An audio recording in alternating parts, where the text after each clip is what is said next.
بسم اللہ الرحمن الرحیم وصلی اللہ علی النبی الکریم رب اشرح لی صدری ویسر لی امری واحلل عقدۃ من لسانی یفقہوا قولی۔ آج مجھے اجتہاد کے بارے میں کچھ کہنا ہے۔ اجتہاد یعنی IJTIHAD، اجتہاد۔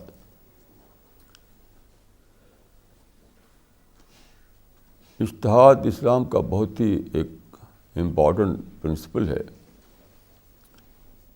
یعنی اسلام کے سورسز مانے جاتے ہیں بیسیکلی تین ہیں: قرآن، سنت اور اجتہاد۔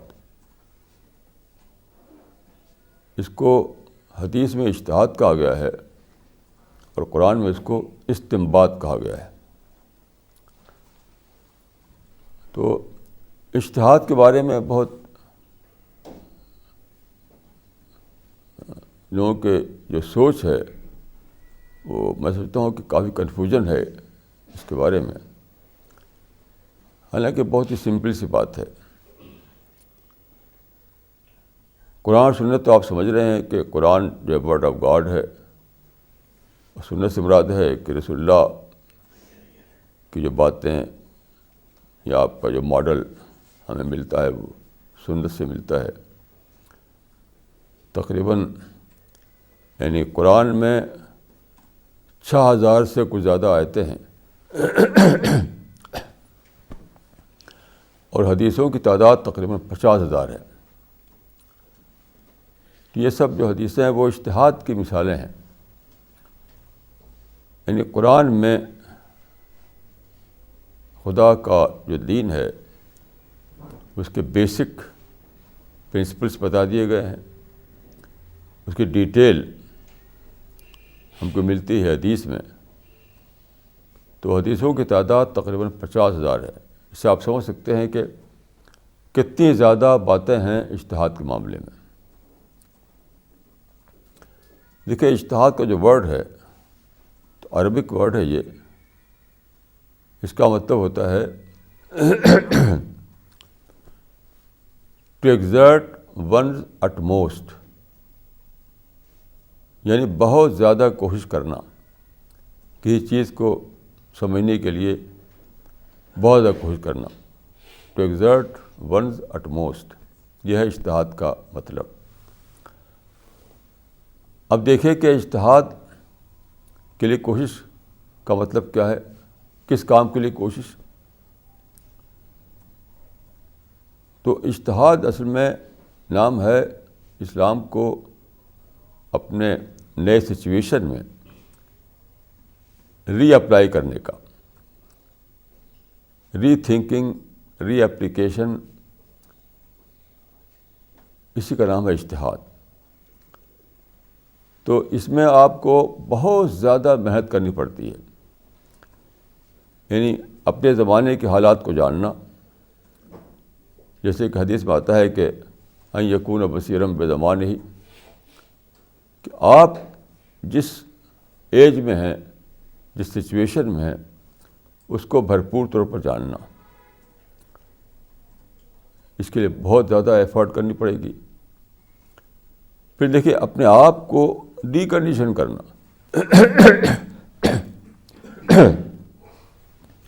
اپنے اندر ان بائسڈ تھنکنگ پیدا کرنا، اپنے اندر آبجیکٹو تھنکنگ لانا۔ یہ سب کرنے کے لیے آپ کو بہت زیادہ اسٹرگل کرنا پڑتا ہے، اس لیے اس کو اجتہاد کہا گیا ہے۔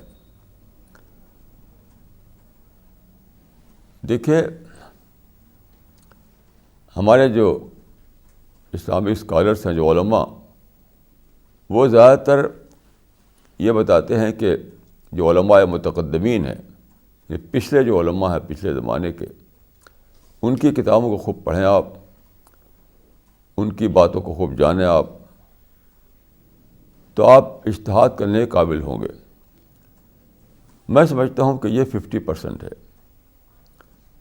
یعنی علماء متقدمین یا پچھلے زمانے کے جو علماء ہیں ان کو پڑھنا تو مسٹ ہے، ضروری ہے، لیکن یہ سمجھنا صحیح نہیں ہے کہ انہی کی کتابوں کو پڑھ کر آپ اجتہاد کر سکیں گے۔ وہ 50% ہے، 50% آپ کو اور دوسرا کام کرنا ہے کہ جس زمانے میں آپ ہیں اس کو سمجھیں گہرائی کے ساتھ اور خود اپنی ڈی کنڈیشننگ کریں، اپنے آپ اپنے اندر آبجیکٹیوٹی پیدا کریں، کیونکہ اجتہاد نام ہے اسلام کو ری اپلائی کرنے کا، اسلام کے بارے میں ری تھنکنگ کرنے کا، پوری سچویشن کو ری اسیس کرنے کا۔ تو یہ کیسے ہوگا؟ آسانی سے تو نہیں ہوگا۔ تو میں سمجھتا ہوں کہ پچھلی کتابوں کو پڑھنا 50% ہے، خود اپنے آپ کو پریپیئر کرنا یہ 50% ہے۔ کتنے ہی زیادہ آپ پڑھ ڈالیں، اگر آپ نے اپنے آپ کو پریپیئر نہیں کیا ہے تو پھر بھی آپ اجتہاد نہیں کر سکیں گے۔ جیسے میں آپ کو ایگزامپل دیتا ہوں، 1857 یعنی 1857 میں انڈیا کے علماء نے انگریزوں کے خلاف جہاد کیا تھا، یعنی آرمڈ اسٹرگل کی تھی، انہوں نے لڑائی چھیڑی تھی برٹشرز کے خلاف۔ تو وہاں پر ایک مولانا محمد احمد صاحب تھے، انہوں نے کہا کہ آپ لوگوں کے لیے جہاد کرنا حرام ہے۔ یعنی ایک طرف وہ علماء تھے اس کو فرض بتاتے تھے، اور ایک عالم وہاں تھا جو اس کو بالکل حرام سمجھتا تھا۔ تو انہوں نے پوچھا کہ بھئی آپ ایسا کیوں کہتے ہیں؟ انہوں نے کہا کہ ہمارے پاس طاقت نہیں ہے ان سے لڑنے کی، لڑیں گے تو خالی مریں گے بس۔ ان کے پاس گن ہے، ہمارے پاس تلوار ہے۔ تو لوگوں نے کہا کہ یہ بتائیے کہ بدر میں جو مسلمان لڑے تھے تو ان کے پاس کتنی طاقت تھی؟ وہ لوگ 1000 تھے یا 313 تھے مسلمان، ان کے پاس ہتھیار بھی کم تھے۔ دیکھیے یہ کہنا ان لوگوں کا بالکل ہی یعنی بیس لیس تھا۔ کیوں؟ اس لیے کہ بدر کی جو بیٹل ہوئی تھی پروفٹ کے زمانے میں، تو قرآن سے ثابت ہے کہ اگرچہ مسلمان 313 تھے، لیکن اس موقع پر خدا نے فرشتے بھیج دیے تھے، اینجلس، بہت زیادہ تعداد میں۔ چنانچہ جب وہ واپس آئے مدینہ بدر کی لڑائی کے بعد صحابہ، تو جو ٹھہر گئے تھے مدینے میں بوڑھے لوگ یا عورتیں، تو انہوں نے مبارکباد دی جیت پر۔ تو انہوں نے کہا کہ تم ہم کو کیا مبارکباد دیتے ہو، یہ تو کانو کل ایبل المعقلۃ فنہرناہا، وہ لوگ تو جیسا کہ بدھے ہوئے اونٹ تھے، ہم نے ان کو ذبح کر دیا۔ تو اینجلز نے یہ سب کیا تھا۔ تو یہ دیکھیے، اگرچہ وہ سب عالم تھے جو بول رہے تھے ایسا، عربی زبان جانتے تھے، کتابیں پڑھے ہوئے تھے، لیکن وہ اتنا آبسیس تھے انگریزوں کے معاملے میں کہ وہ اوپن مائنڈ سے سوچ نہیں سکے۔ بس انگریزوں سے نفرت، انگریزوں سے نکالنا، انگریزوں کو ہرانا، انگریزوں سے لڑنا، اتنے جانتے تھے۔ وہ یہ نہیں سوچ پائے کہ بدر کا ریفرنس یہاں پر غلط ہے، کیونکہ بدر کا جو معاملہ تھا وہ پیغمبر کے زمانے کا معاملہ تھا۔ پیغمبر کی مدد کے لیے اللہ نے فرشتے بھیج دیے، اینجلز۔ تو ظاہر ہے کہ جہاں اینجلز ہوں گے وہاں تو جیت ہی ہوگی۔ تو اجتہاد کرنے کے لیے بہت بڑی سمجھ چاہیے، بہت وزڈم چاہیے، بہت ساری باتوں کو جاننا چاہیے، صرف یہ ہے کہ آپ علماء متقدمین کی کتابیں پڑھ لیں، صرف مدرسے سے فراغت کر لیں، عربی زبان سیکھ لیں، یہی کافی نہیں ہے اجتہاد کرنے کے لیے. تو میں سمجھتا ہوں کہ اجتہاد کوئی مسٹیریس چیز نہیں ہے. اجتہاد روزمرہ کی ضرورت ہے. ہر دن ہمیں اجتہاد کی ضرورت پڑتی ہے. لوگ سمجھتے ہیں کہ اجتہاد کی ضرورت کہاں ہے، کہ اس زمانے میں انجیکشن دیا جاتا ہے تو یہ مسئلہ کہ صاحب روزے میں انجیکشن دیا جائے تو روزہ ٹوٹے گا نہیں ٹوٹے گا، اس کو اجتہاد کا مسئلہ سمجھتے ہیں. یا ہوائی جہاز میں سفر کیا جاتا ہے اس زمانے میں تو نماز پڑھنا ہو تو قبلہ کی طرف کیسے ہم یعنی قبلہ کے ڈائریکشن میں کیسے نماز پڑھیں، اسی چیزوں کو وہ سمجھتے ہیں اجتہاد. یہ اجتہاد ہیں لیکن یہ تو بہت ہی چھوٹے مسائل ہیں، یہ تو آپ کامن سینس سے بھی سمجھ سکتے ہیں. زیادہ بڑے بڑے مسائل جو ہیں وہ بالکل ہی اس کے بارے میں لوگ سوچتے بھی نہیں، کیونکہ سمجھتے ہیں کہ اجتہاد تو انہی چیزوں کا نام ہے، چھوٹے چھوٹے مسائل میں. جیسے میں آپ کو اگزامپل دیتا ہوں کہ اجتہاد کے بغیر اس زمانے میں کوئی کام بڑا نہیں کر سکتے آپ، اور دعوتی کام تو بالکل نہیں کر سکتے آپ. جیسے ابھی 4 دسمبر کو آپ جانتے ہیں کہ عراق میں امریکہ کے صدر جارج بش آئے تھے، president of America George Bush. Baghdad میں انہوں نے پریس کانفرنس کی 4 دسمبر کو. تو کیا ہوا، ایک عرب جرنلسٹ نے ان پر جوتا پھینکا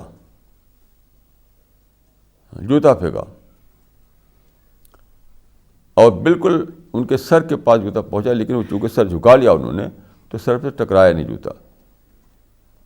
اب ساری دنیا خوش ہو گئی، سارے مسلمان خوش، یہاں تک کہ ایک عرب کے ایک بہت ہی ویلدی عرب نے کہا کہ میں $10 ملین اس آدمی کو دوں گا. اتنے خوش ہوئی. اور بہت ساری باتیں. یہاں بھی اجتہاد کی کمی ہے. دیکھیے، ایک تو یہ ہے کہ وہ آپ کے گیسٹ تھے، گیسٹ کی عزت کی جاتی ہے، اس کو رسپیکٹ دیا جاتا ہے، گیسٹ پہ جوتا نہیں پھینکا جاتا. ایک تو یہ اس کا یعنی مورل آسپیکٹ ہے. اس سے بڑا آسپیکٹ یہ ہے کہ ہم آج میڈیا کے زمانے میں ہیں. آج سے 1000 برس پہلے، 100 برس پہلے اگر کہیں کچھ لوگ اکٹھا ہوں، وہاں آپ جوتا پھینک دیں تو کون جانے گا اس کو؟ کوئی نہیں جانے گا. لیکن اب میڈیا کا زمانہ تھا تو کیا ہوا، ٹھیک اسی وقت اس کے فوٹو کھنچ گیا، کیونکہ وہاں کیمرے لگے ہوئے تھے. اب پورا فوٹو آ گیا کہ ایک آدمی کھڑا ہوتا ہے، جوتا نکالتا ہے اور ہرل کرتا ہے، اس کو پھینکتا ہے، جارج بش کے پاس پہنچتا ہے. یہ سارا فوٹو آ گیا اور اسی دن ٹیلی ویژن میں ساری دنیا میں دکھا دیا گیا. اس کا مطلب کیا ہوا؟ اسلام کی بدنامی. وقتی طور پر آپ نے خوش کیا اپنے آپ کو، لیکن ساری دنیا میں آپ نے اسلام کو بدنام کر دیا کہ یہ مسلمان تو شرافت بھی ان کا دن نہیں ہے، اپنے گیسٹ کو ریسپیکٹ دینا بھی نہیں جانتے، بہت ہی انکلچرڈ لوگ ہیں یہ. اگر آپ کو اس زمانے میں دیکھے آپ کو ڈفرینس ہے تو اس کو بول کر ڈفرینس کو ظاہر کیا جاتا ہے. یہ نہیں کہ جوتا پھینکے. تو کہا کہ یہ ایک ایسا کام تھا جس کو کہیں گے غیر مہذب، انکلچرڈ. تو پہلے زمانے میں ہوتا تو ایک لوکل نیوز بھی شاید نہ بنتی، وہیں کبھی ختم. اب تو انٹرنیشنل نیوز بن گئی. تو لوگوں کو پتہ نہیں، کیونکہ اندر اجتہاد والی سوچ نہیں ہے. اجتہاد والی سوچ جو آتی ہے تو کریٹو سوچ ہوتی ہے، کریٹو. تو سوچتے کہ ہم آج اگر ہم پھینکیں گے ایسا جوتا تو شاید دنیا میں اسلام بدنام ہوگا، کیونکہ یہ میڈیا کا زمانہ ہے, ٹیلی ویژن کا زمانہ ہے, فوٹوگرافی کا زمانہ ہے. تو لوگوں کے ذہن بند ہے, اسٹیگنیشن آ گیا ان کے ذہنوں میں, سوچنے کی طاقت نہیں ہے. اگر سوچنے کی طاقت ہوتی تو کبھی بھی ایسا نہ ہوتا کہ وہ کرتے, اور پھر کوئی بولا بھی نہیں. شاید دنیا میں کوئی ایک مسلمان مجھے نہیں معلوم ہے جس نے کہا ہو کہ بھائی تم نے کیا کیا, تم نے جارج بش جوتا نہیں پھینکا, تو نے اسلام کو بدنام کیا, اسلام کو بدنام کیا. اور اگر دعوت کے لحاظ دیکھیں تو مدعو کے اوپر جوتا پھینکا گیا. اب غور کیجیے, مدعو کے اوپر جوتا کیوں پھینکا جاتا ہے؟ قرآن میں کئی بار آیا ہے کہ مدعو کی ایٹراسٹیز پر, مدعو کی زیادتیوں پر صبر کرو, مدعو کی زیادتیوں پر صبر کرو, اعراض کرو, اوائڈ کرو, اور آپ مدعو کے اوپر جوتا پھینک رہے ہیں.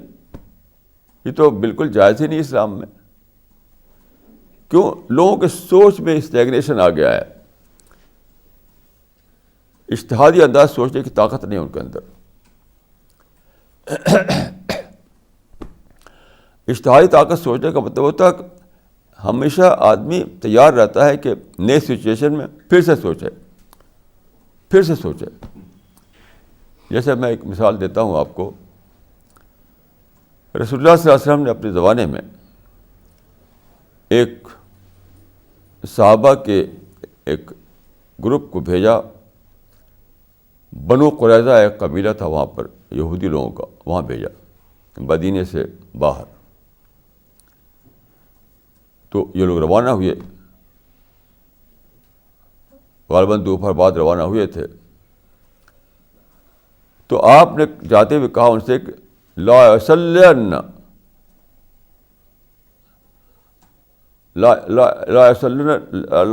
العصر الا فی بنی قریظہ. ایسا کچھ الفاظ ہیں اس کے کہ تم لوگ بنی قریظہ پہنچ کر ہی نماز پڑھنا عصر کی, ضرور. لا یصلین کا مطلب ہے کہ ضرور ایسا کرنا.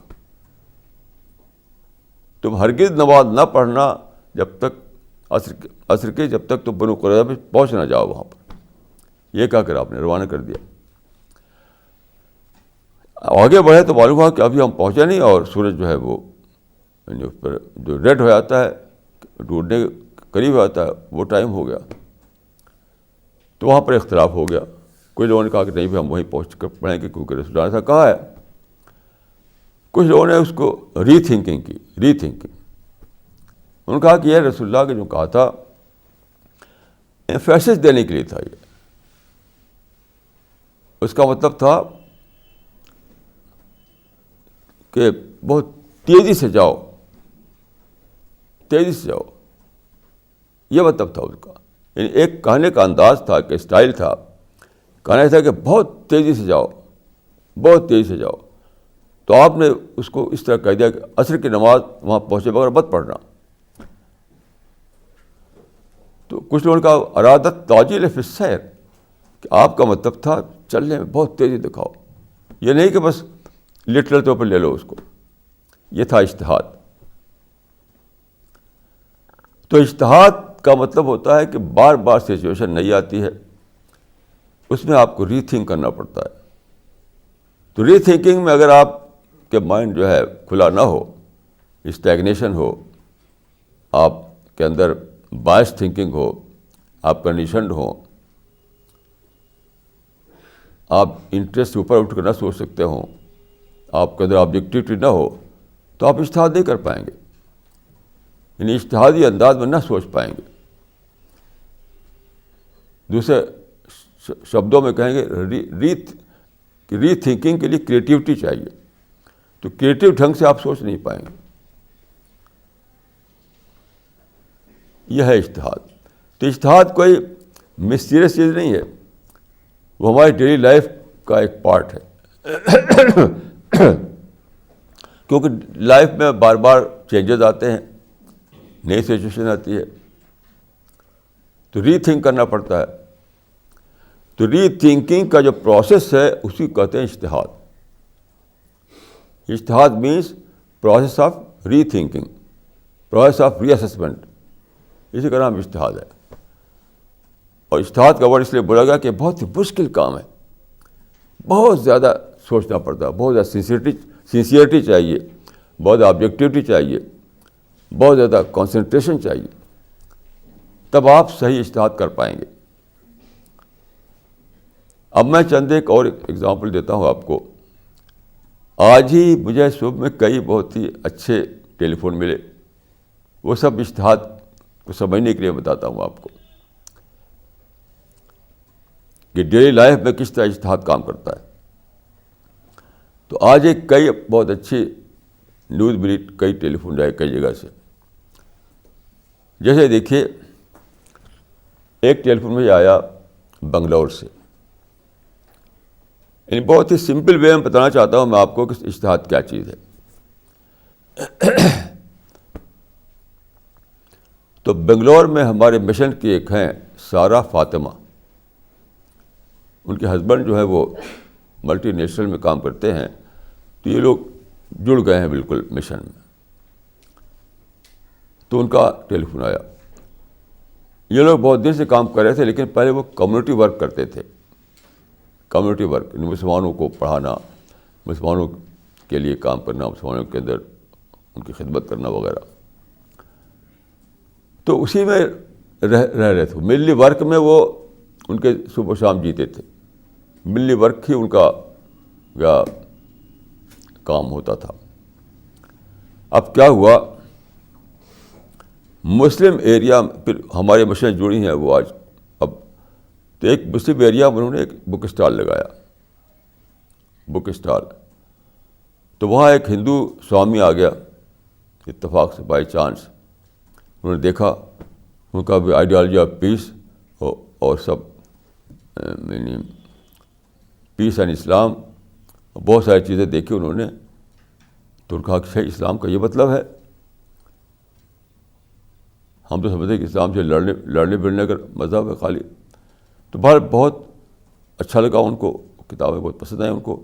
تو انہوں نے آفر دیا کہ ہمارے ہاں ایک بہت بڑا فنکشن ہونے جا رہا ہے, آپ اس میں آئیے اور فری آپ کو جگہ دیں گے. اسٹال لگائی وہاں پر.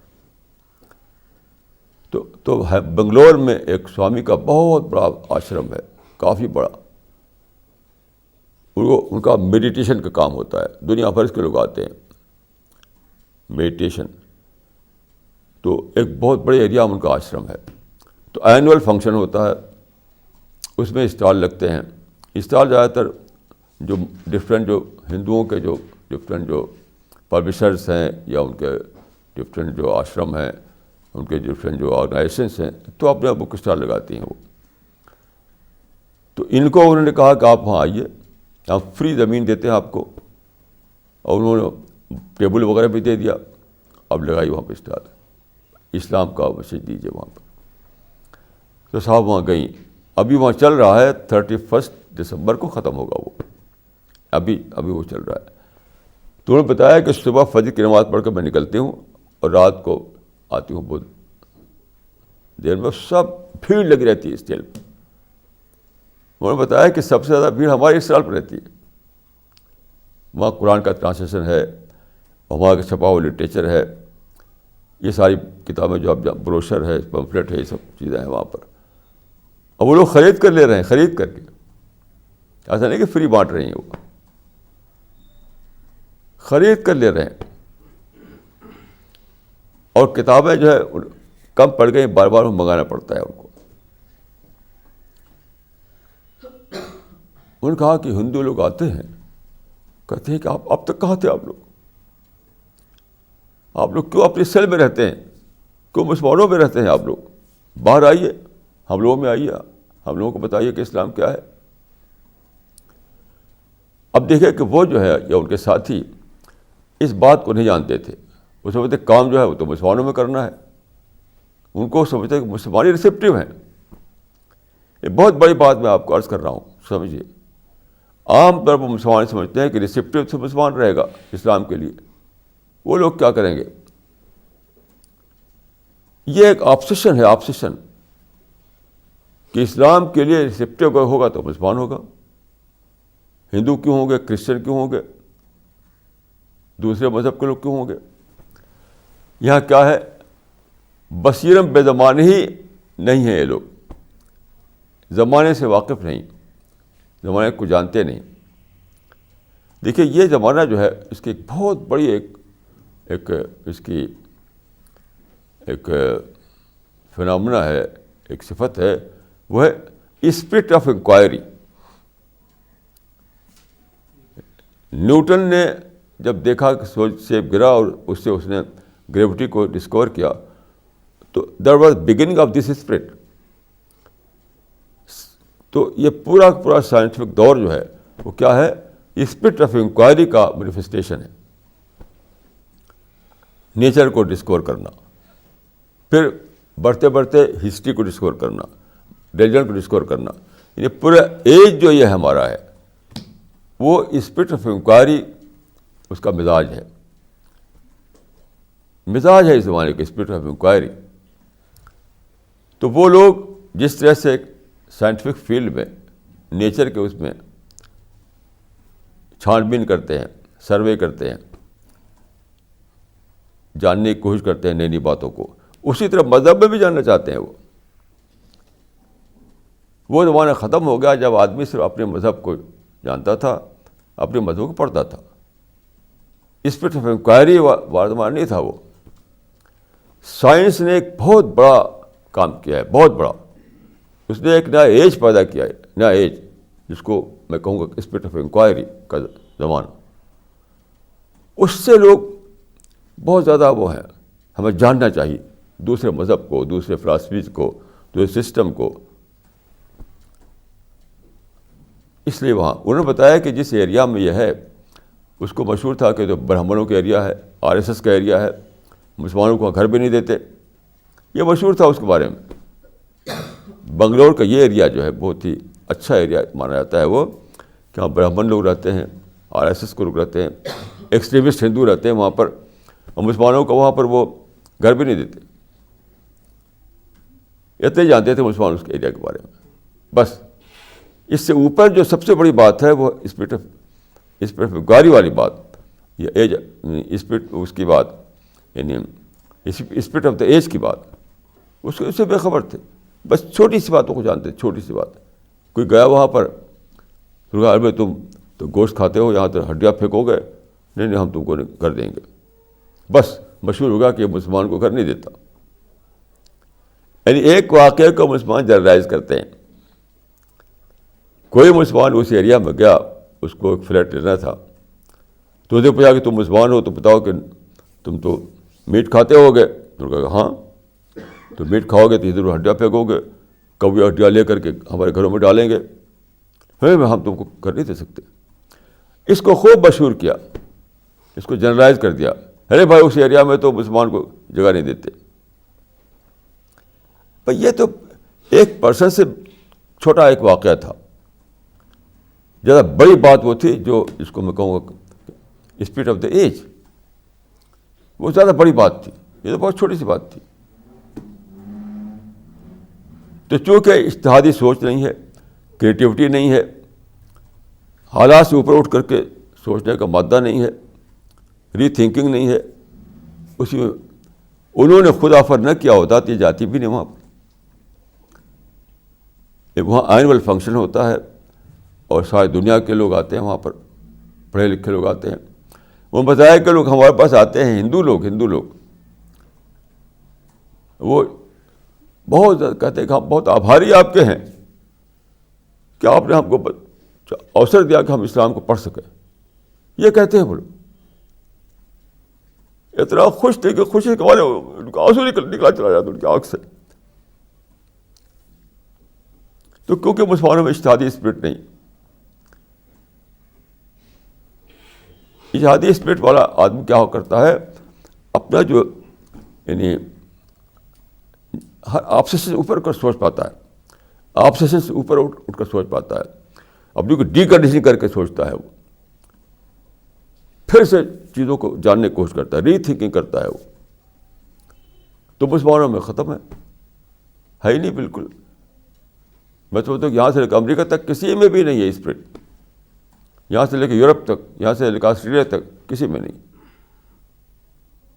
اجتہادی سوچ ہی نہیں ہے، بالکل غائب ہے. ایک اور ٹیلی فون آیا میرے پاس. اتفاق آج کئی گڈ نیوز صبح مل گئی مجھے. یہ عجیب بات ہے. ہم لوگ جانے والے ہیں انشاءاللہ اعظم گڑھ. اعظم گڑھ میں ہماری فیملی میں ایک شادی ہے. تو میں پہلے شادی میں نہیں جاتا تھا. پھر میں نے بتایا تھا آپ کو کہ میں نے ڈیلنگ کیا شادی کو اور گیدرنگ کو. تو مسٹر شکیل جو دبئی میں رہتے ہیں، ان کی بہن کے بچے کی شادی ہے. تو مسٹر شکیل نے مینیج کیا وہاں سے، دبئی سے. آج ان کا ٹیلی فون آیا صبح کو، مسٹر شکیل کا جو دبئی میں رہتے ہیں، کہ آپ لوگوں کے ٹھہرنے کے لیے ہم نے 10 کمرے وہاں پر ریزرو کیے ہیں شبلی کالج کے گیسٹ ہاؤس میں. اعظم گڑھ میں ایک شبلی نیشنل کالج ہے بہت بڑا. تو اس کا جو گیسٹ ہاؤس ہے اس میں ہم نے 10 کمرے آپ کے لیے ریزرو کیے. تو کیا ہوا، اس کمرے کے لیے یعنی پر ڈے 15,000 روپے ہوتا ہے. یہ 3 دن کے ریزرو کیا اور 15,000 روپے پر ڈے. تو انہوں نے کہا کہ وہاں ایسا ہوا کہ ان کا جو پرنسپل ہے شبلی نیشنل کالج کے جو پرنسپل ہے، اس کو معلوم ہوا کہ میرا نام بتایا گیا کہ وہ آ رہے ہیں. تو اس کا اچھا وہ آ رہے ہیں، پھر تو ہم کوئی پیسہ نہیں لیں گے، 3 دن فری رہے گا. 3 دن فری رہے گا. پر ڈے 15,000 روپیہ جو ہے 3 دن تک وہاں رہنا تھا. 3 دن کے لیے فری کر دیا اس نے آنے دن کو. یہ نیا زمانہ ہے. اس نے کیوں ایسا کیا؟ اس نے کہا کہ صاحب ایک ہی آدمی تو ہے دنیا، اس مسلم دنیا میں، جو ماڈرن ایج کے مطابق اسلام کا ریلیونس بتاتا ہے. اس سے ہم پیسہ لیں گے؟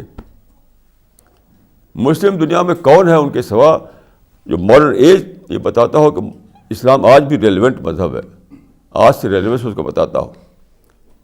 ماڈرن سائنس میں جو اسلام اسٹینڈ کر سکے وہ اسلام بتاتا ہے. تو اس سے ہم پیسہ لیں گے؟ اب اس کے اندر سوچ تھی، تب ایسا سوچ پایا ہوا. اگر وہ کہ مدرسے کا پڑھا ہوا ہوتا یہ ایسا نہیں سوچ پاتا. وہ ایسا نہیں سوچ پاتا. وہ بتا رہے بھائی ان کو بلا رہے ہو تو یہ تو پتہ نہیں کیا کہیں کہ ہمارا نوجوان جو ہے وہ ذہن بگڑ جائے گا. تو اس نے چونکہ ہماری کتابیں پڑھی تھی، اس کے اندر ری تھنکنگ آئی تھی، اور نئے انداز میں سوچ پاتا تھا. تو اس نے ایسا کہا، اس پرنسپل نے. ورنہ کئی واقعات مجھے معلوم ہے جو مسجد کے لوگ ہیں انہیں پروگرام پر کینسل کر دیا. ارے بھائی ان کو بلا رہے ہو، وہ تو پتہ نہیں کیا بات کہیں کہ ہمارے نوجوانوں کا ذہن خراب ہو جائے گا. تو بہرحال اس آدمی نے چونکہ پڑھی تھی ہماری کتابیں، وہ جانتا تھا کہ ان کا مشن کیا ہے. تو اس نے کہا کہ ہم سے کوئی پیسے نہیں لیں گے، ان کو آنے دو. یہ ہے اجتہادی سوچ کا نتیجہ. ایسے ہی دیکھیے ایک ٹیلی فون آیا آج ہی بھوپال سے.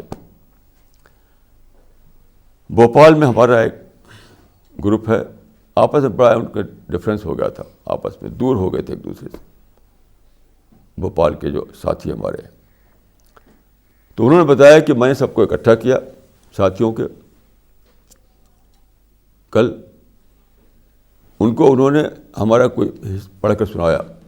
اس میں ہم نے لکھا تھا کہ ڈفرینسز جو ہوتے ہیں اس لیے نہیں ہوتے کہ آپ اس کا ایکسکیوز لے کر الگ ہو جائیں. آپ وہ تو مینیج کر لی کے ہوتے. You have to manage the difference. آپ جو ایک ڈفرینس کو مینیج کریں. یہ تو ایک ڈفرینس پیدا ہوا، اب اس کو ایکسکیوز لے کر الگ ہو گئے، کیونکہ ڈفرینس تو پارٹ آف نیچر ہے. اس کو انہوں نے بتایا کہ ہم لوگ جس بشر کو کھڑے ہوئے لے کر کے اس میں تو یہ بتایا جاتا ہے کہ ڈفرینس کو مینیج کرو، اور ہمیں لوگ ڈفرینس کو ایکسکیوز بنا لیں. سب کی سمجھ میں آ گئی بات. اور پھر سے ہم سب اکٹھا ہو گئے، پھر سے بھوپال میں کام کو آگے بڑھایا جائے گا. یہ ہے اجتہادی سوچ. ایک سوچ یہ ہے کہ ڈفرینس ہے تو بس بات ختم، تم الگ ہم الگ. یہ ان کریٹو سوچ. کریٹو سوچ کیا ہے؟ ڈفرینس تو پارٹ آف نیچر ہے، ڈفرینس کو مینیج کرو. ڈفرینس کو مینیج کرو. یہ ہے کریٹو سوچ. تو اجتہاد کا مطلب ہے کہ لوگوں کو کریٹو بنانا, کریٹو تھنکنگ لانا لوگوں کے اندر, لوگ اسٹیگنیشن کو توڑنا, لوگوں کی ڈی کنڈیشننگ کرنا, یہ سب ہے مطلب اجتہاد کا. لوگ سمجھتے ہیں کہ اجتہاد کا مطلب سوال یہ ہے کہ یہ جاننا کہ روزے کے زمانے میں انجیکشن دیا جائے کہ نہ دیا جائے, اور جہاز میں نماز پڑھنا ہے تو کیسے قبلہ کو پتہ کریں. اتنے ہی جانتے ہیں, اس سے زیادہ کچھ جانتے ہیں. جو بڑے بڑے ایشوز ہیں, بڑے بڑے ایشوز ہیں, اس میں اجتہاد کے پرنسپل کو اپلائی نہیں کرتے. بڑے بڑے ایشوز. اب میں آپ کو چند مثال رسول اللہ صلی اللہ علیہ وسلم کے دینا چاہتا ہوں کہ کس طرح سے رسول اللہ صلی اللہ علیہ وسلم سب سے پہلے مجتہد تھے. وہ ایک عام تصور غلط قسم کا یہ بنا ہوا ہے کہ رسول اللہ صلی اللہ علیہ وسلم نے ہر وقت وحی آتی رہتی تھی. یہ بات صحیح نہیں ہے. وحی پلس اجتہاد. رسول اللہ کا نام ہے ایک ایسے انسان کا جو وحی پلس اجتہاد میں کھڑا ہوا تھا. یاد رکھیے اس کو. اگر رسول اللہ کو اجتہاد کا موقع خدا نہ دیتا تو آپ کی شخصیت کا ارتقاء کیسے ہوتا؟ آپ سپر انٹلیکچوئل کیسے بنتے؟ رسول اللہ صلی اللہ علیہ وسلم سپر انٹلیکچوئل تھے. تو اگر رسول اللہ صلی اللہ علیہ وسلم کو ایسا معاملہ ہوتا کہ بس ہر وقت جبریل کھڑے ہوئے ہیں تو اس پر سیلف تھنکنگ کہاں سے آتی؟ خود اپنے دماغ کو کیسے ایکٹیو کرتے ہو؟ تو پیغمبر نام ہوتا ہے ریویلیشن پلس اجتہاد. یاد رکھیے اس کو. اب میں آپ کو چند ایک مثال دیتا ہوں. رسول اللہ صلی اللہ علیہ وسلم دیکھیے, آپ جانتے ہیں کہ 570 میں پیدا ہوئے عرب میں, 570 میں. تو وہاں پر مکہ میں پیدا ہوئے آپ. مکہ کے پاس ایک ماؤنٹین تھا ہیرا, اس میں ایک کیو تھا, کیو کھو, وہاں پہ جایا کرتے تھے آپ. تو 40 سال تک جو ہے آپ کا اسی طرح گزرا. مطلب ہر دن نہیں جاتے تھے, زیادہ تر ایسا ہوتا تھا کہ جب آپ میچور ایج کو پہنچے تو کھو میں چلاتے تھے, سیکلوژن میں, وہاں پر آپ عبادت کرتے تھے اور یا جو بھی کرتے تھے. یہ لوگوں سے الگ ہو کر کے جب رسول اللہ صلی اللہ علیہ وسلم کو دعوت, رسول اللہ صلی اللہ علیہ وسلم کو پیغمبر بنایا گیا تو یہ حکم ہوا کہ قم فانذر, لوگوں میں اعلان کرو, لوگوں کو جا کر کے خدا کا میسج پہنچاؤ. تو حرا میں آپ انسانوں سے الگ رہا کرتے تھے. اب یہ ہوا کہ انسانوں کے درمیان جاؤ, انسانوں کو جا کر خدا کی بات پہنچاؤ. اب بہت سے نئے نئے پرابلم.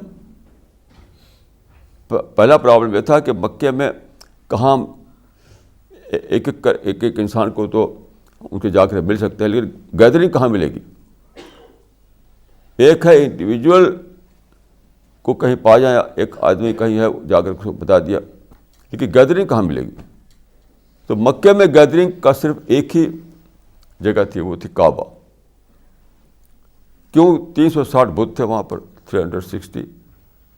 تو مکہ میں اس زمانے میں لوگ آئیڈل ورشپر تھے, ان بتوں کی وجہ سے وہاں آتے رہتے تھے. تو وہ ایک اسمبلی ہوتی تھی, وہاں پر گیدرنگ ہوتی تھی. اب وہاں پر گئے آپ تو ایک نیا پرابلم, وہاں سے بت رکھے ہوئے ہیں. تو آپ یہ سمجھتا ہوں کہ یہ ایک اجتہاد کا واقعہ تھا کہ اس طرح سے میں ڈیلنگ کیا دونوں کو, یعنی بتوں کے معاملے کو گیدرنگ کے معاملے کو ڈیلنگ کیا آپ نے. بھائی بت ہے تو ہوا کریں, لیکن یہاں گیدرنگ تو ہے, ہم گیدرنگ کو ایڈریس کریں گے. تو دیکھیے جب آپ تھے یعنی کیو میں, غار حرا میں, تو وہاں کوئی گیدرنگ نہیں, کوئی انسان نہیں. ایک نئی سچویشن سے آپ کو یہاں پر فیس کرنا پڑا, نئی سچویشن. 40 سال تک آپ کوئی سچویشن نہیں پیش آئی تھی. اب اچانک ایک نئی سچویشن پیش آئی کہ پہلے تو آپ اکیلے میں غور فکر کر رہے ہیں, میڈیٹیشن کر رہے ہیں, عبادت کر رہے ہیں اکیلے میں بس. اب انسانوں کے بیچ میں آپ کو کھڑا ہونا ہے. جہاں انسان رہیں گے وہاں پرابلم بھی رہے گا, ان کے بت بھی وہاں رکھے ہوئے ہیں. تو آپ نے ڈی لنکنگ پالیسی اختیار کی کہ بت ہے تو ہوا کریں, انسان تو ہیں, ان کو ہم ایڈریس کریں گے. یہ تھا رسول اللہ کا اجتہاد, یہ تھا رسول اللہ کا اجتہاد, یہ تھا کریٹو تھنکنگ کی ایک مثال. ری اسیس کرنا, ری تھنک کرنا, ری پلاننگ کرنا, اس کی ایک مثال. یہی ہے کریٹیوٹی, یہی اجتہاد.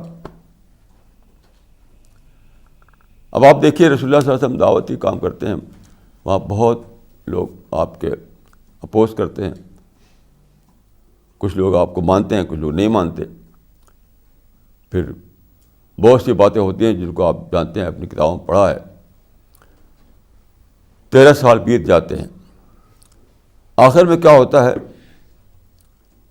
آخر میں کیا ہوتا ہے کہ وہ کہتے ہیں کہ ہم تو تم سے لڑیں گے, تم کو قتل کریں گے, تم کو یہاں کام نہیں کرنے دیں گے. ایک نئی سچویشن وہ تھی کہ بتوں کی موجودگی کو ڈیلنگ کر کے آپ نے وہاں پر اپنا دعوتی اپرچونیٹی کو استعمال کیا.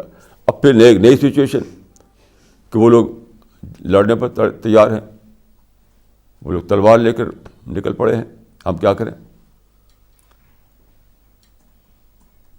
تو آج ہی خبر میں نے پڑھی, ریڈیو پر سنی اور شاید اخبار میں بھی آ گئی ہو, کہ فلسطین میں جو غزہ پٹی ہے وہاں پر اس نے بمبارڈمنٹ کیا ہے اسرائیل نے, اور اس میں بتایا گیا ہے کہ 200 آدمی مر گئے اور 1000 زخمی ہوئی. اتنی زبردست بمبارڈمنٹ کیا ہے. اس میں ریڈیو میں تھا کہ 60 برس میں اتنی بڑی بمبارڈمنٹ کبھی نہیں ہوا تھا. پھر نیوز میں یہ بتایا گیا کہ اس نے, اسرائیل یہ کہتا ہے کہ تم ڈیلی ہمارے اوپر راکٹ پھینکتے ہو تو ہم تم پر بم ماریں گے. یہ جو غزہ پٹی فلسطین کے لوگ ہیں وہ راکٹ پھینکتے ہیں وہاں سے یہودی لوگوں پر, تو انہوں نے کہا کہ ہم تم پر بم ماریں گے. تو گیا کہ وہ لڑ گئے. غزہ پٹی میں جو فلسطینی رہتے ہیں وہ اسرائیل سے لڑ گئے, تو وہ ریٹیلیٹ کر رہا ہے. اور رسول اللہ صلی اللہ علیہ وسلم نے کیا کیا؟ کیونکہ لوگوں میں اجتہادی سوچ نہیں ہے ان عربوں میں. سارے عرب میں کریٹو تھنکنگ نہیں ہے, اجتہادی سوچ نہیں ہے, وہ ری اسیس کرنا جانتے نہیں. وہ بالکل رسول اللہ ری اسیس کیا کہ اب کیا کریں. تو رسول اللہ نے یہ نہیں کہا کہ بس لڑ کر مر جاؤ, لڑ کر شہید ہو جاؤ, یہ نہیں, کیونکہ آپ کا سوچ کیا تھی, ابھی ہمیں کنٹینیو رکھنا ہے اپنی دعوتی کام کو. ابھی دعوتی کام سارا باقی ہے, ابھی سارا عرب پڑا ہوا ہے. تو آپ نے بہت ہی خاموشی سے مائگریٹ کر لیا, یعنی مکہ سے چلے گئے مدینہ. اورینٹلسٹ اس کو کہتے ہیں فلائٹ. فلائٹ ایک نیگیٹو ورڈ ہے, لیکن ہجرت جو ہے وہ نیگیٹو ورڈ نہیں ہے, وہ پازیٹیو ورڈ ہے. یعنی ورک پلیس کو بدلنا. کتنا ایک بڑی اجتہادی سوچ تھی رسول اللہ کے اندر. یعنی ایک ہے کہ وہیں لڑو, وہیں مرو, وہیں کٹو, وہیں شہید ہو جاؤ. ایک ہے اپنے ورک پلیس کو بدل دو تاکہ تم ان کے ٹارگیٹ پہ نہ رہو. تو اب تک ورک پلیس تھا مکہ, اب آپ نے ورک پلیس بنا لیا مدینہ کو, 300 میل دور. کتنی بڑا یہ کریٹو تھنکنگ چاہیے اس کے لیے. لیکن اس کے لیے کیا کرنا پڑے گا؟ نفرت سے اپنے کو پاک کرنا, ریئیکشن سے اپنے کو پاک کرنا, جھنجھلاہٹ سے اپنے کو پاک کرنا,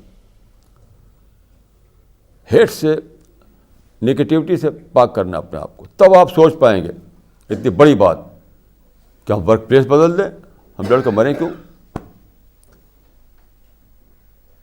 ہجرت کا مطلب یہ ہے کہ ہم لڑ کر مریں کیوں، ہم اپنا ورک پلیس بدل دیں. چنانچہ آپ چلے گئے مکہ سے مدینہ. اب کیا یہ بہت ہی زبردست اسٹریٹجی تھی آپ کی. مدینہ میں ایک لمبی وہ ڈیٹیل ہے اس کی، آپ جانتے ہیں اس بات کو کہ وہاں پر جا کر کے آپ نے اپنا کام شروع کر دیا دعوت کا، اور آپ کا گنتی، آپ کے ساتھیوں کی گنتی بڑھ گئی کہ صرف آپ کی تعداد، آپ کا جو زیادہ آپ ساتھی آپ کے تھے تو نمبر ہی کافی ہو گیا جیت کے لیے. 10,000 ہو گئے، 10,000. چنانچہ جب اس کے بعد آپ نے مارچ کیا مدینہ سے مکہ کی طرف، تو وہاں جو سردار، مکہ کے جو سردار تھے، انہیں اعلان کر دیا کہ آج ہمیں محمد سے لڑنے کی طاقت نہیں ہے، تم گھروں میں چلے جاؤ. کیسی انوکھی بات ہے. وہی انسان جو مکہ سے تھوڑے لوگ جو تھے، حضرت عمر نے کہا تھا کہ ہم لڑیں گے، ہم جہاد کریں گے، رسول اللہ نے کہا یا عمر انا قلیل، یا عمر انا قلیل، اے عمر ہم تھوڑے ہیں. عرب میں کوئی نہیں کہنے والا ہے کہ تم تھوڑے ہو، لڑتے کیوں اسرائیل سے، اپنی اسٹریٹجی کو بدلو. سارے عرب ورلڈ میں ایک آدمی نہیں جو ایک کہے ان فلسطینیوں سے کہ تم تھوڑے تو لڑتے کیوں ہو. رسول اللہ نے کہا یا عمر انا قلیل، اے عمر ہم تھوڑے ہیں.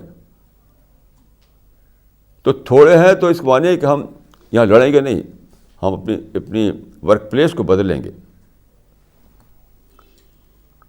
چنانچہ یہی ہوا کہ آپ نے ورک پلیس کو بدلا، مکہ سے مدینہ گئے اور وہاں پر دعوتی کام کو ری آرگنائز کیا. اور گنتی اتنی بڑی کہ 10,000 ہو گئے آپ کے ساتھی. تو بہت ہی سائلنٹلی مارچ کیا آپ نے، بہت ہی خاموشی کے ساتھ. جب مکہ کے بارڈر پہنچ گئے آپ اور وہاں کے سردار کو پتہ چلا، مکہ کے سردار کو، تو اعلان کر دیا کہ بھائیو، آج ہمارے اندر محمد سے لڑنے کی طاقت نہیں ہے، تم سب گھروں میں گھس جاؤ. کیسا انوکھا یہ ہے مثال. یہ ہے اجتہاد، یہ ہے کریٹیوٹی، یہ ہے ری تھنکنگ، یہ ہے ری پلاننگ. اسی کا نام اجتہاد ہوتا ہے. اب دیکھیے رسول اللہ صلی اللہ علیہ وسلم جب مدینہ پہنچے تو آج کل کیا ہوتا ہے، جس کو دیکھیے نفرت کی بولی بولتا ہے. میں مثلا امریکہ، یورپ میں بار میں گیا ہوں، مسجدوں میں نفرت کی بولیاں ہوتی ہیں، نفرت کی بولی، عرب کے خلاف، وہ اسرائیل کے خلاف، ان کے خلاف، ان کے خلاف، تو نفرتی تقریریں ہوتی ہیں ہر مسجد میں. میں نے خود اپنی کانوں سے سنا ہے نفرتی تقریریں امریکہ میں، یورپ میں، ہر جگہ. یعنی مسلمانوں کو نگیٹو فوڈ دے رہے ہیں. وہ جلتے کیا ہے کہ مسلمان کچھ پلاننگ نہیں کر پاتے. نگیٹو تھنکنگ والا آدمی کوئی پلاننگ نہیں کر سکتا. پلاننگ ریکوائرس پازیٹیو تھنکنگ، یاد رکھیے. Planning requires positive thinking. تو سارے مسلمان، چاہے یورپ کے ہوں یا امریکہ کے ہوں یا عرب کے ہوں، انڈیا کے ہوں، جیتے ہیں نگیٹیوٹی میں. They are enable to plan their strategy. رسول اللہ جب گئے وہاں پر مدینے میں تو آپ نے کیا کیا؟ جو پہلا ایڈریس آپ کا تھا، پہلا ایڈریس، ایک بھی آپ دیکھ لیجیے اس میں ایک شبد نہیں ہے جو مکے والوں کے پروٹیسٹ میں بولا گیا ہو. اور غور یہ کہ وطن سے نکال دیا گیا، وطن سے نکال دیا گیا. لیکن مکہ سے مدینہ پہنچتے ہیں تو آپ کچھ بھی نہیں کہتے کہ ہم کو نکال دیا گیا ہے، ہم پر ظلم کیا گیا ہے، کچھ بھی نہیں. جبکہ ساری دنیا میں مسلمان ہی بولی بول رہے ہیں. ایک مرتبہ میں امریکہ گیا تو وہاں پر معلوم ہے کہ وہاں پر ایک ہے میڈیا واچ. اب بہت سارے انٹلیکچوئلس جڑے ہوئے ہیں اس میں امریکہ کے. میڈیا واچ، میڈیا واچ کیا ہے؟ وہ یہ ہے کہ مسلمانوں کے خلاف کہاں کوئی چیز چھپ رہا ہے اس کو پتہ کرتے ہیں. وہ اس کو ہائی لائٹ کرتے ہیں, دکھاتے ہیں مسلمان, دیکھو بھائی ہمارے خلاف یہ باتیں آ رہی ہیں, ہمارے خلاف یہ باتیں آ رہی ہیں. تو میڈیا واچ نام ہے مسلمانوں کے خلاف جو خبریں ہیں اس کو پتہ کرنا. حالانکہ جو وہاں اپرچونیٹیز ہیں اس کا کوئی نہیں چرچا کرتا, اس کے کوئی واچ نہیں کرتا. وہ اپرچونیٹیز کو ڈسکور کرو, یہ کوئی نہیں کرتا. بس ہمارے خلاف کیا چھپا ہے اس کو پتہ کرتے ہیں. تو یہ ایک نگیٹیوٹی پھیلا رہے ہیں, نگیٹیوٹی. تو پازیٹیو پلاننگ کہاں سے ہوگی؟ If you are living in negativity, you cannot plan in a positive way. بالکل سمپل فارمولہ ہے. تو رسول اللہ نے وہاں کہا جا کر کے, ایھا الناس, آپ نے فرمایا کہ اتقوا النار ولو بشق تمرہ, اپنے آپ کو بچاؤ چاہے کھجور کے ایک ٹکڑے کے ذریعے کیوں نہ ہو. اس کا مطلب کیا تھا؟ بہت گہرا مطلب تھا اس کا, گہرا مطلب کہ ورلڈلی کمپلین سے اوپر اٹھ جاؤ. دنیا کی جو کمپلین ہوتی ہے, کوئی ظلم کر رہا ہے, کوئی کنسپریسی کر رہا ہے, کسی نے پتھر مار دیا, کسی نے ہمارے خلاف یہ بات لکھ دی کہ وہ بات لکھ دی, اس سے اوپر اٹھ جاؤ بالکل. آخرت کو اپنا کنسرن بناؤ, کنسرن. ہمارے کیا ہے, جہاں دیکھیے, جہاں مسلمانوں کا اخبار پڑھیے, ان کی باتوں کو سنیے, ہر جگہ بس یہ بتایا جاتا ہے کہ ہمارے خلاف یہ کانسپریسی ہے, ہمارے خلاف وہ ظلم ہو رہا ہے, ہمارے خلاف وہ ہو رہا ہے, یہاں سے لے کر ویسٹرن ورلڈ تک, ہر جگہ ہر جگہ ہر جگہ. تو رسول اللہ نے جب یہ سکھایا, جب آپ بولے یہ کہ بھئی اصل مسئلہ تو آخرت کا ہے, اصل مسئلہ تو ہیل فائر سے اپنے کو بچانے کا ہے, تو آپ نے لوگوں کے اندر ہائی تھنکنگ پیدا کی. ہائی تھنکنگ, اس سے اوپر اٹھ کر سوچو. کتنی بڑی بات ہے یہ, کتنی بڑی بات ہے یہ. سب لوگ جو ہے سارے مسلم ورلڈ میں کسی کے اندر ہائی تھنکنگ نہیں ہے. اسی سطح پر سوچتے ہیں, ارے بھائی یہودی نے ایسا کر دیا, ارے بھائی ہندو نے ایسا کر دیا, ارے بھائی امریکن نے ایسا کر دیا. یعنی مسلمانوں کے خلاف جو چیز اس کو سلیکٹ کر کے وہی مسلمانوں کو پھیلاتے ہیں مسلمانوں کے درمیان. رسول اللہ نے ان ساری چیزوں کو ایسا بنا دیا کہ جس کو کہتے ہیں کہ یعنی وہ چرچا کرنے قابل ہی نہیں. ٹو بی ریکنڈ ود, جس کو کہتے ہیں انگریزی میں, ٹو بی ریکنڈ ود کے قابل ہی نہیں. اس کا چرچا کیا, اس کا ذکر کرنا کیا ہے, وہ کچھ بھی نہیں. یعنی اگر مکہ میں ہم کو ستایا گیا تو اس کا چرچا کیا کرنا ہے؟ چرچا تو کرو آخرت کا. اس طرح آپ نے لوگوں کے اندر پازیٹیو تھنکنگ پیدا کی, آپ کے اندر ہائی تھنکنگ پیدا کی, لوگوں کے اندر کریٹو تھنکنگ پیدا کی, لوگوں کو نکالا آبسیشن سے, کانسپریسی کا آبسیشن, ظلم کا آبسیشن, یہ کمپلینٹ وہ کمپلینٹ, اس آبسیشن سے اوپر نکال دیا. تو وہ لوگ کو رسول اللہ صلی اللہ علیہ وسلم ان کو سپر مین بنا دیا.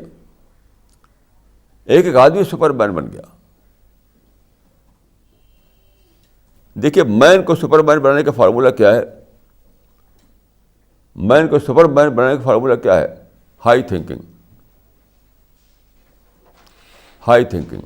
جب تک آدمی دیکھیے نگیٹیوٹی بھی جیتا ہے, کمپلین بھی جیتا ہے, پروٹیسٹ بھی جیتا ہے, تب تک وہ ایک سادہ آدمی ہے, بس اینیمل لیول پر جی رہا ہے وہ.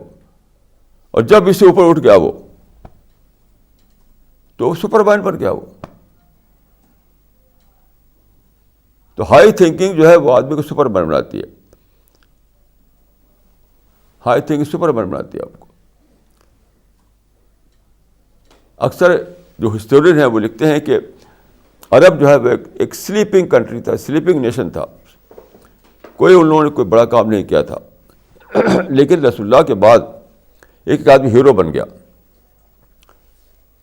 ایک آدمی لکھا ہے کہ نرسری آف ہیروز بن گیا پورا عرب, نرسری آف ہیروز. تو کیسے بنا؟ ہائی تھنکنگ سے بنا.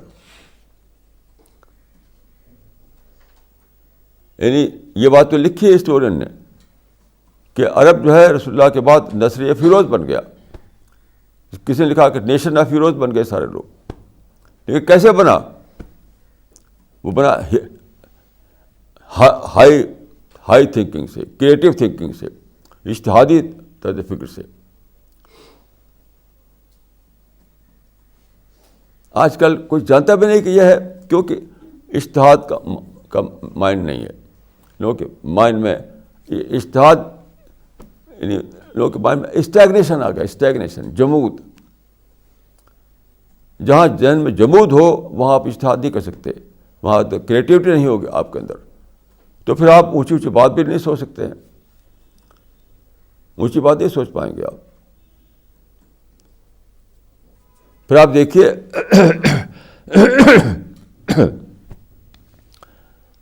یہ جو معجزہ ہوا کیسے ہوا گنتی بڑھانے کا رسول اللہ کی زندگی میں. تو وہ لوگ تو لڑائی پر تل گئے جب آپ مائگریٹ کر کے مدینہ آ گئے. لڑائی چھیڑنا چاہتے تھے وہ، کئی لڑائی کی بھی انہوں نے. رسول اللہ نے نیگوشیشن شروع کر دی پیس کے لیے. چلو بھائی ہمارے تمہارے پیس ہو جائے، پیس ہو جائے.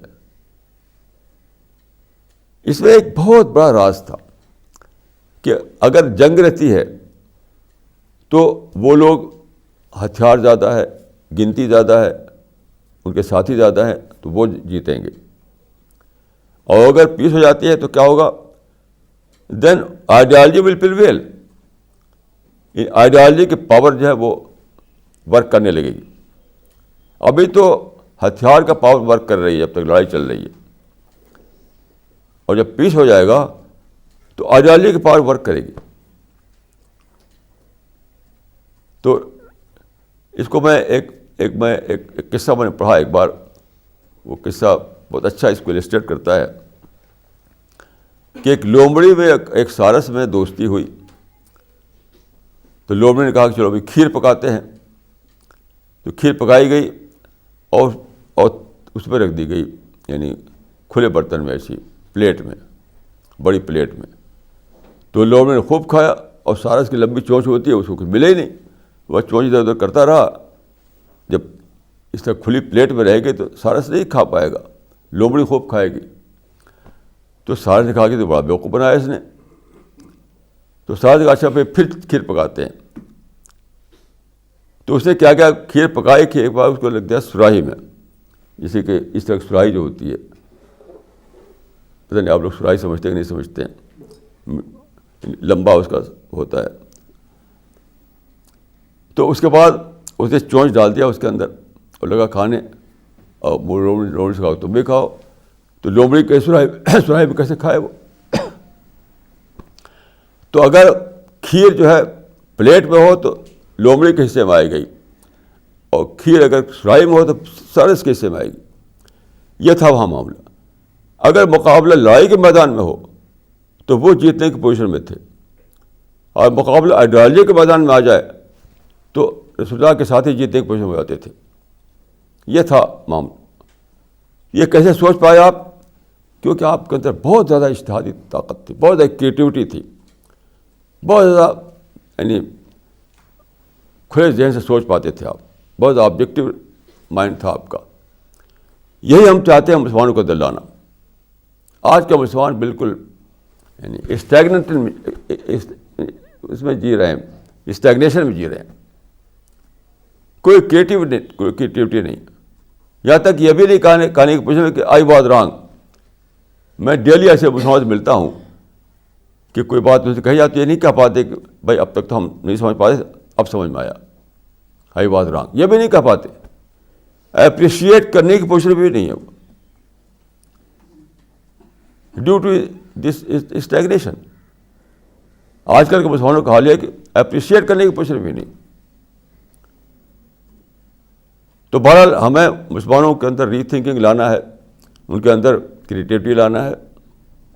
یعنی ایک طرف تو ہمیں نان مسلم میں اسلام کا پیغام پہنچانا ہے، وہ کام خدا کے فضل سے چل رہا ہے. اور مسلمانوں کے اسٹیگنیشن کو توڑنا ہے، ان کے اندر اجتہاد والی اسپرٹ لانا ہے. اجتہاد کسی خطرناک چیز کا نام نہیں ہے. تو یہ ہے ہمارا 2 فولڈ مشن، غیر مسلموں میں اسلام کی دعوت پہنچانا اور مسلمانوں میں کریٹیوٹی لانا، مسلمانوں کو کریٹیو مائنڈ بنانا. اقول قولی ھذا واستغفر اللہ لی ولکم اجمعین.